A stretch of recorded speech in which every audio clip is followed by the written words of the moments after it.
Hello and welcome to Quays News with me, Dennis. And me, Caitlin. Our top story today. Last night saw a gunman open fire on people at a bar on Deansgate. No one was hit by the gunshot, but one man was injured. Our reporter Adam McManus was at the scene this morning.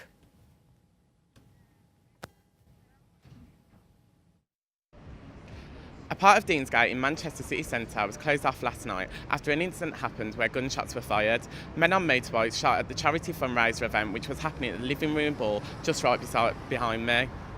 One witness says that he heard 3 gunshots fired.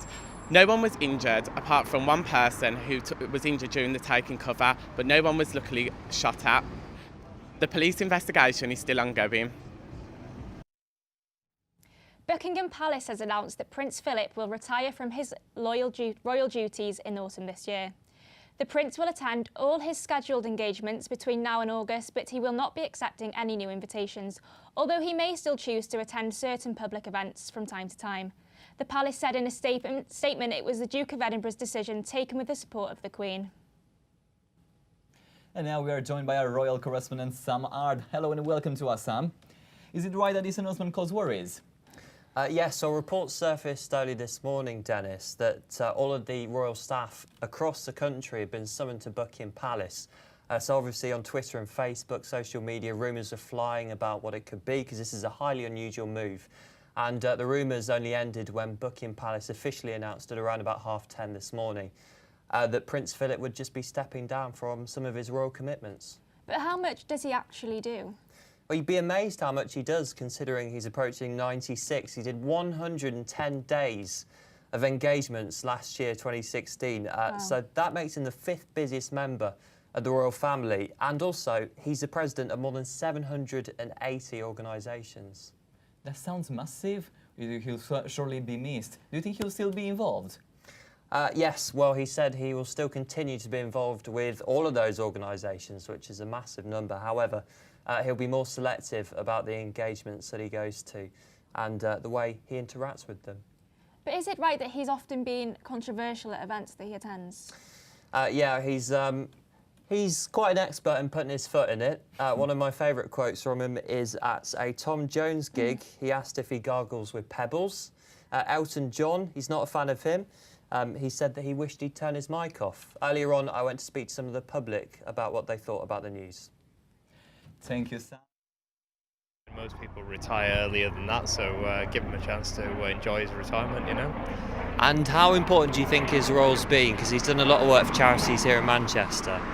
I think pretty important, just like anybody in the royal family. I mean, as in, I'm not like a big kind of pusher of the royal family, but I mean, as in, they've done enough, like, so yeah. So 96, do you think that's a good age to retire? Do you think he's left it a bit late? Yeah, well, I'm 62 this year and I'm thinking about doing it myself. So, You don't fancy going till 96 then? no, definitely not, no. I might live until that age, but not work until that age, definitely not, no. I think what he's done over the years has been exemplary in a way. I know we can sometimes rub people up the wrong way, but generally I think he's done an excellent job. And he's done a lot of work for charities here in Manchester as well. Do you think he's had an important role in doing that, rather than just being a royal ambassador? Yes, I think anywhere where they get involved with charities, it's a good thing to be doing. Moving out from the Buckingham Palace, the Great Manchester will head to the polls to vote for their first elected mayor. 8 candidates are campaigning for the job, and our reporter Adam Batt has a 60 seconds round of everything you need to know about the elections. The people of Greater Manchester will today be voting for a mayor for the first time. Manchester said no to a mayoral election in 2011, as the role would have been incredibly similar to a council leader. This time it is much more different. The new mayor will focus on a variety of services including police, fire, house building and transport. Usual parties are being represented in this election. Andy Burnham is representing the Labour Party. I want Greater Manchester to be a major European economic centre. While Sean Anstey is representing the Conservatives. We're forging a new, bold Greater Manchester so that all parts of our city region can grow. That's my mission. With Jane Brophy for the Lib Dems, Shneur Odzay for UKIP and Will Patterson for the Green Party all in the running. The votes will be counted tonight and announced tomorrow. Adam Bath, Quays News. Now, the general election is soon approaching and anyone who is homeless will be able to register to vote and have their say. Our reporter Lauren Smith found out just the place to do it. With the general election soon approaching, anyone who is homeless will be able to exercise their democratic right by becoming registered to vote by using the address and postcode from Salford Unemployed and Community Resource Centre in Eccles. It just struck me that it was worth trying to find a mechanism to allow them to register to vote, because everybody over 18 is entitled to vote. But when I raised this with both the local council and with Parliament, they said there's no provision whatsoever for people who don't have an address to register to vote, and that's the key thing. You've got to register to vote. You can't just go and vote. So I just thought to myself, right, let's use the address of the centre. See, we deal with so many people who are homeless, unemployed, disabled, poverty-stricken, vulnerable. We deal with vulnerable people. I was out last Monday night in Liverpool asking homeless people, did they want to vote? And they said, dead right, we want a voice. The Unemployment Centre will have printed registration forms, and once people are registered, they can apply for a postal vote, which will allow them to have their say in who runs the country. I think it's wonderful because homeless people have gone through the mill. They've probably been sanctioned, lost their homes. They've really been put down. So they know the problems with the country because they're feeling them.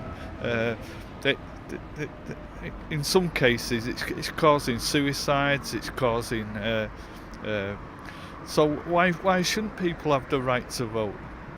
The number of people sleeping rough in Greater Manchester has risen by nearly 50% per year. It is hoped that organisations and charities will run similar schemes like this one before the cut-off date in the June 8 election. Lauren Smith, Quays News. Prisoners of Risley Prison are helping the charity Feed the Homeless. Our reporter Adam McManus found out more. Manchester Centre is home to a lot of homeless people, so there's no wonder there are so many Feed the Homeless shelters. One group of people have helped feed the homeless with the help of many volunteers every Sunday. I spoke with Karen, who has been helping feed the homeless for a while now.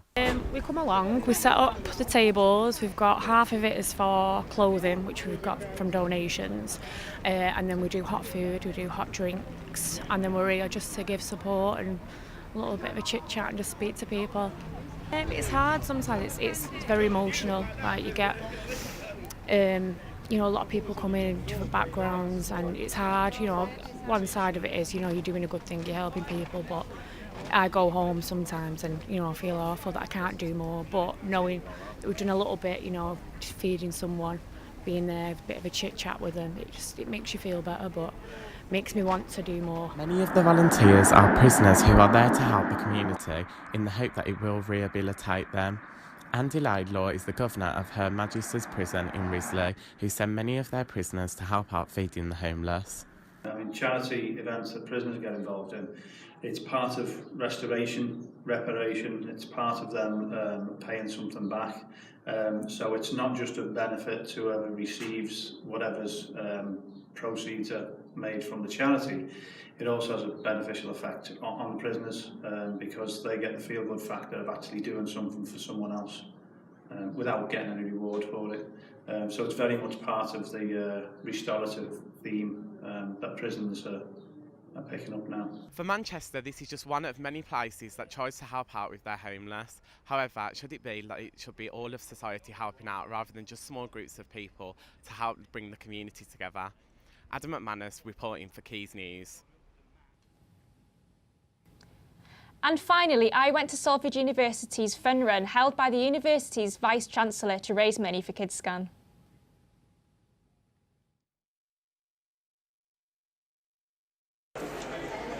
Friday afternoon brought the annual fun run to Peel Park campus in aid of children's charity KidsScan, where over 60 runners ran 5k to raise money for the charity, who specifically support research into new and improved treatments for children with cancer. So KidsScan is a children's cancer research charity, and we research for new cures and gentler treatments for children with cancer, so that one day, hopefully, not only will childhood cancer be cured, but the treatments will be a lot gentler, and the childhood cancer survivors will survive and will thrive as well, and won't suffer long-lasting and lifelong side effects from the treatments they received.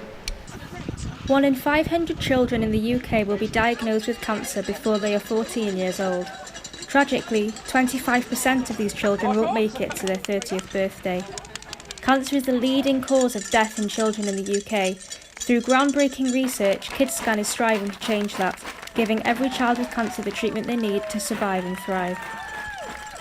So I'm at the finish line on Peel Park campus, and there's still a few runners left to finish, and the fastest male time was 17:08 and the fastest female time was 19:58. It only started a few years ago, this fun run, and for one reason and another I didn't do it the first couple of years with injuries and stuff. I really like this race. I did it last year. I managed to win it last year, so I just wanted to defend my title really. So when you get like the fastest times and stuff, does that motivate you to run more? Yeah, there's definitely a competitive edge to it, and then with the club as well, you see people that are slightly faster, you kind of see if you can try and catch them. So events like this, not only do they bring the university community together, but the impact of the fundraising that will go on today will have an impact outside the university community on people whose lives have been affected.